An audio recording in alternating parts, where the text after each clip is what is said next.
We are back after an amazing meal. For those of you who've been chilling, I hope you are at mook.com getting the music. Getting the music. A lot of people ask me, where is the music available? Where is the music available? Throughout this whole interview, we're going to keep telling you, go to mook.com, it's scrolling down, and just get all the albums that Muthoni has made available for you, especially after you hear the backstory. Exactly. We were at Blankets and Wine. Now 2011. Uh-huh. Tandiswa, we finished Tandiswa just thrown down. Roaring success, we're good. The sponsor good, the people good, we good. So now we continue. Then the next one is Mafikizolo, the reunion show. Whoa. So Mafikizolo broke up for some years, for many years. And if you read their story, it was deep. It wasn't just like, oh, we've broken up. They lost somebody. They lost several people. Anyway. And then our booker is like, yo, I've gotten them to do this reunion show in London. On the way through, see, niaje. We're like, nisawa. That's huge. No, I'm so sorry. I've skipped. First, there's Salifcator. Oh, that's huge. Yes, after Tadiso, there's Salifcator. So Booker, as a manager for Salifcator, or arranged it. Salifcator came through. It was very beautiful to. It was very beautiful. It was very beautiful. Then after him, Hold on, and let's just say that now you're getting different people coming for Blankets. So yeah, it because keeps growing. Selim has his own audience. Listen, and also this year's 2011 to 2013, those years were exponential growth. So every gig is harder and harder because there's more it's the same variables but different variables every time. So yeah, we're gonna have a problem with parking, but it's like now we're gonna have a problem with parking. Which means we're going to have a problem with traffic management. So now it means that now you have a thing called traffic management. That's so cool. And added security. You have a thing called toilets, lighting, portaloos. Where? It's growing. But what kind of numbers are we talking about now? At the point at which we left Mamba, so at the top of 2013, you guys were like 3.5 G's every month. Whoa, that's a lot of people. It was stupid. That's a lot of people. It was stupid. It was stupid. When we did that January gig, the December gig, when we did the first December gig for Liquid Deep in 2012, or was it December or January? When then we moved to Carnivore. It was stupid. I was on stage and I was just seeing like what is called halaiki ya watu, halaiki ya binadamu. There was no space umati wa watu. As in, huu ulikuwa mkutano wa hadhara. I was just like, guy, tutatukanwa Facebook leo about toilets, tutatukanwa. It's also true. Like no matter how many toilets you put, it was just like you needed 100 more. That's the only time that this problem would have been solved. So you have a variable for security, you have a variable around toilet. So thank God there's some things that we had fixed. So you have fixed costs, like your staging costs. Business. Now we are also like in entrepreneurship. Guy. But in 2011, so we have Mafikizolo in September. I remember this. Ses Mutungi, I need you to comment over here. Ses is a babe, my babe. Now Ses, that blankets, it rained. That was our first time we had rain at Blankets. First time? In 2011. And you started in? 2008. Wow. December. Okay? Hey, God loves you guys. But it wasn't rain. It was as in the skies opened. For 1 hour. I don't know how to explain this to you. For what the few tents that we had, zilikuwa zimejaa watu. Hao wengine wale hawange withstand wakakimbia kwenda kwenye gari. Hawaondoki because Mafikizolo hasn't performed. Okay? That's crazy. Kuna wale wanaondoka, wale wana watoto. Yes. But by and large, so we're just gonna wait it out. Live gigs. Tom was at the sound desk when his sound tent did this, so water poured on the desk, so he's shut it. Yes. So even as we are waiting for our headline act, okay, to be quite honest, I don't know if the sound is going to come back on. I needed a storm. Wow. Sijui kama umewahi kuwa na marasmus. You know how you can have 5 diseases as one. So I'm like, okay, God, what we're going to do is we're going to do an order of problems. So what's the first order of problems? Just punguza some rain. Angalau Tom puts back his machine. True to form, after a couple of minutes, the rain like dissipates enough for him to like try and open the desk again. Turns it on, there is sound. We said hallelujah. Bashi endele. Okay. There's a gig I remember I went to that was destroyed like that. In fact, an international gig. So you get the fact that sound came back, that's God. Sound came back. So we're like, yo, backstage. So I think Sandra was the one who was like putting the acts. Even I don't know who was putting the acts on stage, because me, I was like in other problems. It's like the generator, there were problems. Anyway, so Mafiki Zolo come on stage. And then they start singing, and I was standing next to Cess. And I just started screaming. It's like, it just occurred to me, like, after all that stress, why were you so stressed? Oh my God, this band that you love so much, they're singing. Then it starts raining again. I never seen that. Nobody left. We were just there. In the rain. Like 1,000+ guys. I'm saying like, and by 1,000+, I mean like, yeah. At that point, we were at least, I would say 1,500, because so there was right in front of the stage. Mamba was huge. There was right in front of the stage. There was an amphitheater. Mamba is a very beautiful outdoor venue. So there's like a hill which has a big stretchy tent. Then all the tents were full. Then more people now came when they had the music. The guys were in the parking. So now it's like, listen, step 1, I'm already wet. Step 2, this guy started singing. Step 2, he is the band. I love these guys. So I'm just going to sing. Step 3, and I am not saying this lightly, there was something kind of magical about that whole experience. I don't know if you remember like a child dancing in the rain, which we used to be like, it used to be in trouble. I'm gondra, and I'm like, I don't think so, bro. I just want to like enjoy kidogo, the feeling of the paddles. So at this point, because it had rained so solidly, there was no... It is what it is. Like Blankets is an outdoor picnic style music festival. Like hundreds of festivals across the world. When you put tents, it kills the vibe. So if you want an outdoor music festival, you put some tents, but by and large, the gig is under God's sky for the good and for the rain. Yep. That day we got the rain.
This is what we do. Let's do this.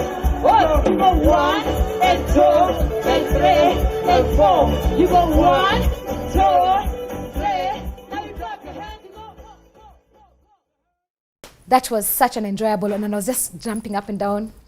I just wanted to say that because I remember the joy. I remember that was one of those moments where it was like, oh, this makes sense. Like, music is such an antidote. There's another one. Where was I? In that gig where the tent... The stage flew off. Like, my colleague Justin, she just called. She's like, you guy, the stage. I think must have been in Amsterdam recording. So that was 2011. That year when I was recording. Yeah. She's like, guy, the stage, as in the covering for the stage has. The wind has blown it away. I think Akina Giuliani and Fena were performing that gig. Like, man, 2011. So it was just like growing. Hold on. Let's do that thing that you like. Music. So, at the end of... So, 2011 is this year of... So, in life, 2011, blankets you have. Blankets growing. The first time at having African artists at the festival. Yes. KCB. And a sponsor. Yes, and a sponsor. On this other hand of my life is music. So that year I've entered the Africa Unsigned. I've won Africa Unsigned. I've gotten my money. I've recorded. I'm like putting out my project. So I've gone to Netherlands and I've done my gig. And Sweden. And I've come to the conclusion like, yo, if this is going to happen again, it's got to be me. Sawa. So now that's where we end at 2011. At this ending of 2011, I'm just telling Dilly, bro, Octo. So Dilly plays me the beat for Vile Inafaa. I'm like, Dilly, if you can bring Octo to the studio, I got you. I'ma rap the shit out of this song. Dilly's like, I'm like, I swear, one God, So Dilly, hook it up. So I go to Dilly's place in Gong. I meet Octo, but I wasn't a stranger to Octo. I'd seen Octo at Wapi. Yeah, yep. I knew, I was already a fan, like Octo. Ali Octo was extremely dope. So if you are not a fan, you're just a hater or ignorant, as in ata hujamsikia. But kama umesikia Octo, you are a fan. Yep. So... Number 9, baby. Exactly. So what I've never asked him is why he said yes. So that would be interesting as an insert here. I don't know. Maybe it's because Dilly is just like, yo, Muthoni is dope. I don't know. But Dilly is the one who facilitated that thing. So. But you're the one who requested it. Of course. I was just like, yo. Put me in studio with that guy. I'ma show you. And he's like, aight. And Dilly was producing for Octo. Yes. At this time. He's the one who had done a couple of his songs. Yes. So I guess it must have been maybe at the top of 2012. We went into Stu. It was at the top of 2012. We went to Ngong, Dilly's place. Met Octo in studio for the first time. I was like, bro, I'm so happy to meet you. We're gonna smash this thing. So I listened his verse. He'd written his verse. I'd written my verse. So then I wrote the intro and the chorus.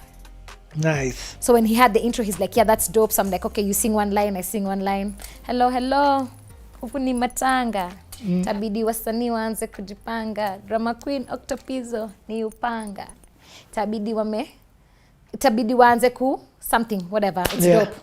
Maybe you should cut this part out where I don't know my song. No, we've put the insert.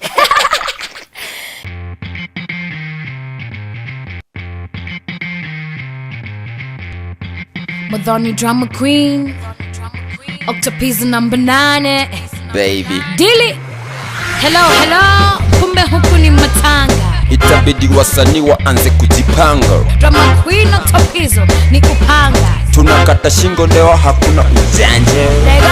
YGBA black out like Eminem. Yes. Number 9 stand out cause I'm in the fame. Shh, don't shout, I'm in the game. Brain me car silos, lines car grain. Heavyweight car kilos but on air car plane. Cadbury's car million and I run through veins.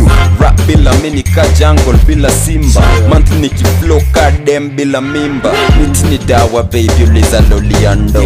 After for bag mural na kiondo. The rap rebel punguza bass eka trembo. Mahindi ndio stepo ugali juu ya table. Long live the king niko connected kama cable. Young gifted and black got 8 ball for pool table. Too many men, not enough balls. Number 9 baby I got 8 balls. Until early morning, this is how we're rolling. Uptown, downtown calling. Inafaa on and until early morning. This is how we're rolling. Uptown, downtown calling. Inafaa. Wanadhani ngoma poa eti ndio wajibambe. Kumbe ndo kupatia msoto nuksi ni ame. Kumbe bora kuflow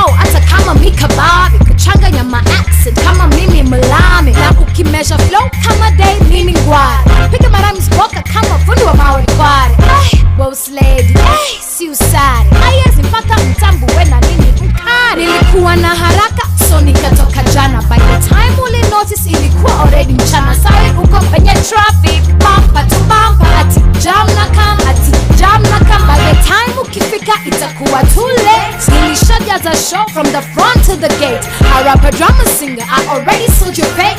If I was you, I would leave the game at this rate. On until early morning. This is how we're rolling. Uptown, downtown calling. Inafaa. On until early morning. This is how we're rolling. Uptown, downtown calling. It was so dope. And it was such an easy experience. And I think that once Octo just was like, oh, she's for real. Like, she for real. The melody is dope. He liked the way the chorus was going. Our interaction, it was dope. Me and Octo were dope from the jump. Yeah. And then we're like, okay, let's put this out. I'd met another babe called Laura by that time. And Randy's babe, a filmmaker. She's like, yo, got you. Let's make some films, bro. I was like, aight. She's like, yo, my friend. He shoots. He used to work for MTV. I know, she just gasses me up about this pal of hers who can shoot. I'm like, okay, let's do it. So I think we decided on Friday and on Sunday we were shooting. That's too fresh. On the rooftop of Homeboys. Yeah. And then we dropped that. And then the streets was hot. And now we had Homeboys support fully. Yep. Octo, the culture. And I That one think that got was a lot a of moment. airplay. Yeah. It got a lot of airplay. Yeah. So yeah, Villa Inafaa. Even Napoli are still like, hey, Villa Inafaa. And for you, what did that do? I was just happy. But what I mean is, introduction-wise, do you feel like now an audience was like, hey, okay. No. Nada. No. Remember, by that point, remember what I told you? Yeah, when I went to Netherlands and I saw them like losing in Sweden, I was like, okay, maybe you can just accept the love from where it comes from. But what I mean is, so did you now, get love? if Kenyans now are giving this love for Villa Inafaa, I enjoyed it, but it wasn't like, oh, now why wouldn't you? We had already. Okay, I get it. You're dealt with that. We had already broken up or whatever that was, right? So I just enjoyed it. Yeah, okay, I get it. Hey, that's deep. Hey. I just enjoyed it. I didn't have attachment to it. Okay. And I also enjoyed for male-female hip-hop, Yep. right? Because for me it was Nazizi and Waire. Like, I was like recreating nice. that emotion of just, and the video is flying. Sick. Even For now. real. Yep. So I was like, hey, I like this. That year. You talked about Museoka. Is that? So now, yeah, that's okay, 2012 okay. now. So after Dili, I was like, hey, I like this hip-hop thing. Then I watched a movie about A Tribe Called Quest. And I can say with confidence, that's when I fell in love with hip-hop. It's like, I was like, what? What? What? A Tribe Called Quest? What? The flyness, the aheadness, the fashion, the music, the success. I was just like, that's it. I want to know more about this hip-hop thing. I need it. And you know, like, when at the point at which I was watching A Tribe Called Quest, it's now a retrospect. Yep. Right? Yep. So it's Q-Tip now, but now me, as I'm watching Q-Tip, I don't have a strong connection. I'd listened to some of A Tribe Called Quest when I was like in my neo-soul phase, Yeah. but I didn't have the context, the story, but I knew Q-Tip was a very, very, very good performer. I knew him, was Def, I knew those are like A1 artists. Like legendary. Pure, high grade. So I'm watching this thing and now I'm going back and watching now him like having a retrospective of his life and I'm like, that's so crazy. Ali Shahid Mohammed. I'm like, what? Okay, cool. So then now we reunite with Museoka and now we make Feeling It. Dun, dun, dun, dun, dun, dun, dun. And it was so... I think he also enjoyed like the hip-hop pocket, and this time he wasn't like, oh, you know, he was actually very constructive with the thing. He's like, okay, yeah, okay, more intention. Museoka is a very good director when you're when you're recording. He understands what you're trying to say and he'll guide you to help you. He's a good guide. That's a good person to record with. He won't impose himself, but he'll push you, he'll help you think, and he knows a lot of music. So I was right about how dope Museoka is. So now having this experience all these years later, tumeheshimiana, I know different things, he knows different things. It was so dope. Museoka is such a professional, like he's on time, the session runs for the time that the session is meant to run for. Yep. No bullshit. When he tells you you'll have the track, you'll have the track. A1 professional. He mixes and masters on a level that is amazing. But he only works on stuff that he's motivated by, and that's also something that was now cool to see. But at this point when I met him, he only makes the music that he likes. Yeah,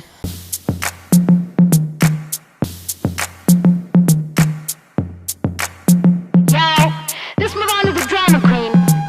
See, I don't usually do this, but as far as I can see,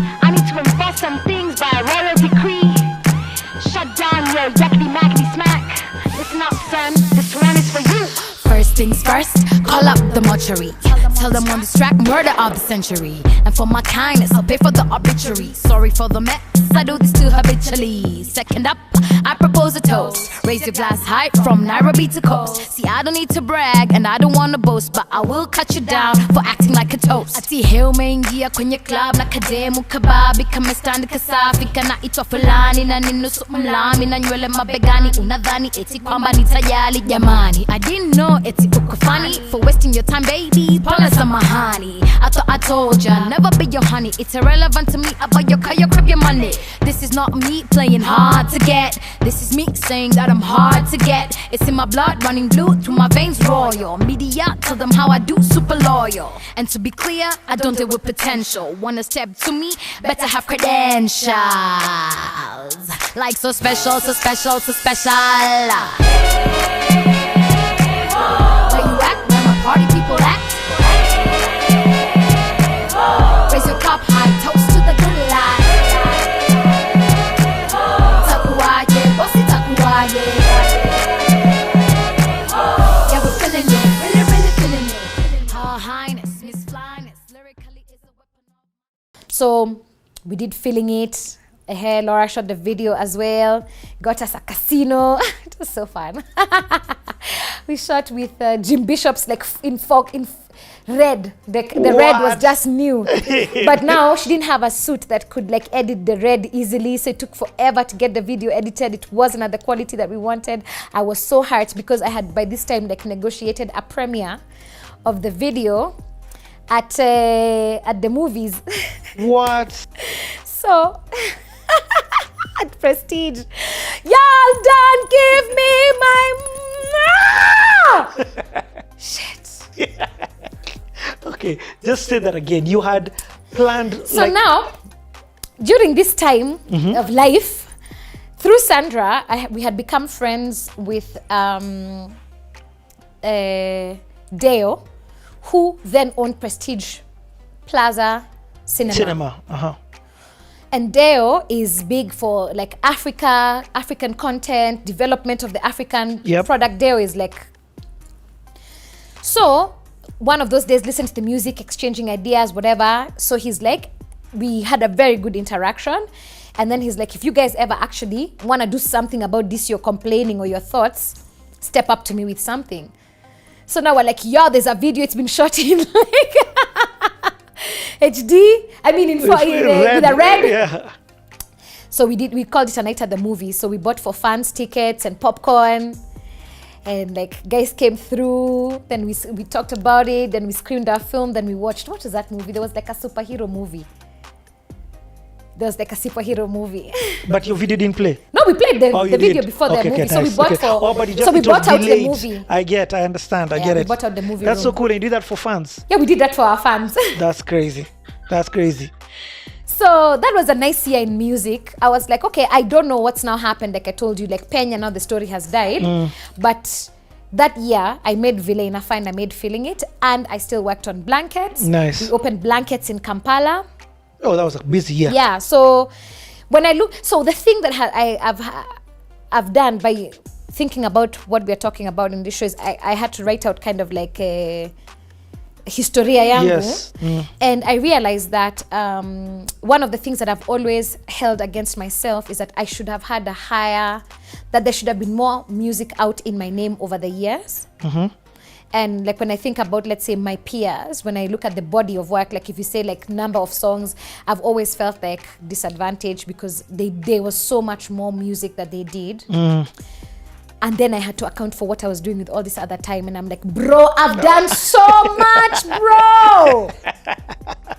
You're able to look at your own life and be like, damn, I was grinding. I was like, bro. Yeah. You're building something that had never been built before. We're talking about this offshoot. And I was telling you, I can't think of what was there before Blankets and Wine in terms of a repetitive monthly outdoor musical event. Nothing. There was Beats of the Season, which I told you I never went for. So I knew it was possible. Yes, but I didn't know. But Beats of the Season wasn't monthly. Annual. Yes. Safari Sevens was annual. Yep. Yeah, things were annual. The Groove Tours were seasonal. Yeah.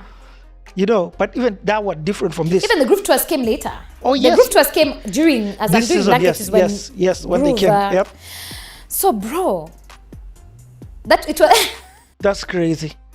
That's crazy. I did a lot. Yeah. I did a lot. Like I like Sandra and I went to places like those are people we didn't know people like okay you know people you went to school with like in Uganda so you can stay at their house but like ultimately you don't know these people from anybody. And they're how just was the like Uganda business gig? people. The first one you did. So did you? Beautiful. And so Uganda also, grew like Nairobi, so it grew slowly, bit by bit. In fact, I was gonna but ask you. because they had the lessons, their growth has been faster. So it's been monthly. It continues. No. So in Uganda, for example, so Uganda understood, got the benefit of the lessons. So for example, because we had a monthly formula, we could say to Uganda, you don't need the monthly formula. I get it. We've already set the precedent. People already know the product.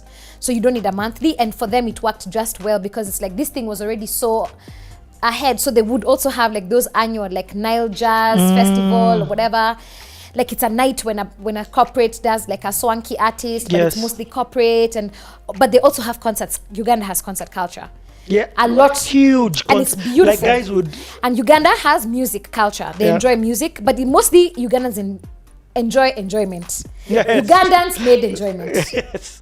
Yeah. In fact, I hate not hated Ugandans. I remember I used to go and say, Ugandans will pay for a VIP concert before they leap for their rent. Yeah.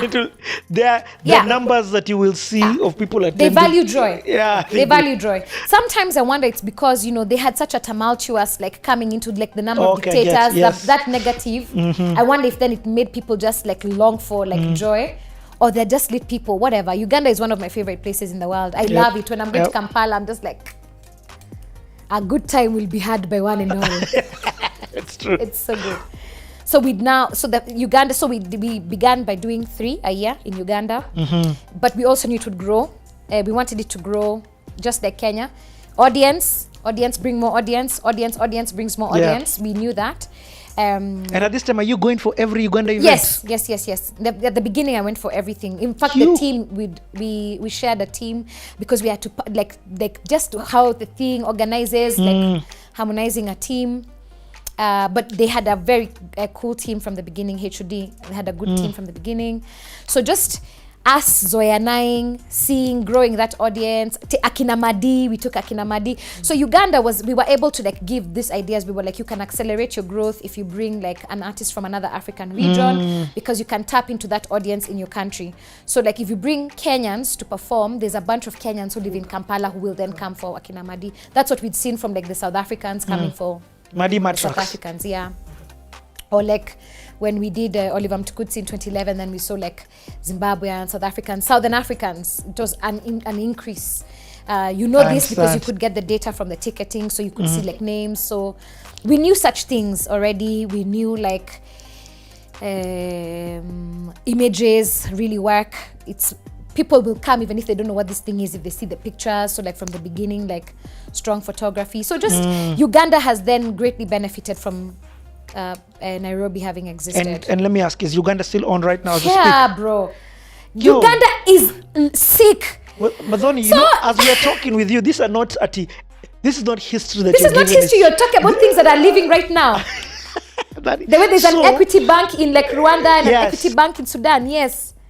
There's a blankets in Rwanda. There's a blankets in Kampala. Yes. There's a blankets in Kenya. Yo, Chile, we need to go buy some roses for real. Correct. for reals. I like tuber roses. Tuber. That's crazy. So anyway, so Hold that's on, what so you're happened saying in blankets, 2012. Right, this year is going to be 12 years old. Yeah. That's And imagine there's Corona, which means that we cannot convince Sauti Sol to give us the album show. I said pitching for that album show when they were in studio in SA. I was like, Bien, listen, nigga. Listen, tell Colin I've asked for it. And we wrote to management. They were still figuring out, but we're like, we need the Nairobi show. Imagine this year we're not going to watch Nyashinsky's album show at Blankets. Come on, you guys. Come on. Steph Capella's. What do you mean? Corona umetufanyia vibaya manzi. You've done a song by the way with Steph Capella, and we're going to get to that. You're going to get Akina Steph Capella. Hey, Muthoni, Young tuendelee na hii Kings. story. I don't even know. So now you just take the baton. So now, in this 2012, I say, so we are growing. Our business is growing, and the music is growing in a hip hop direction. Comes this email, Ati, the America State Department, at that time it was being run by Hillary Clinton, is doing cultural diplomacy, a cultural diplomacy project. So basically artists from across the world can apply to come and work in residency, which means to live with each other for like 2 or 3 weeks, compose music from scratch, and then tour from the whole East Coast, from Florida, walk all the way up to New York. So just apply if you want. I say what?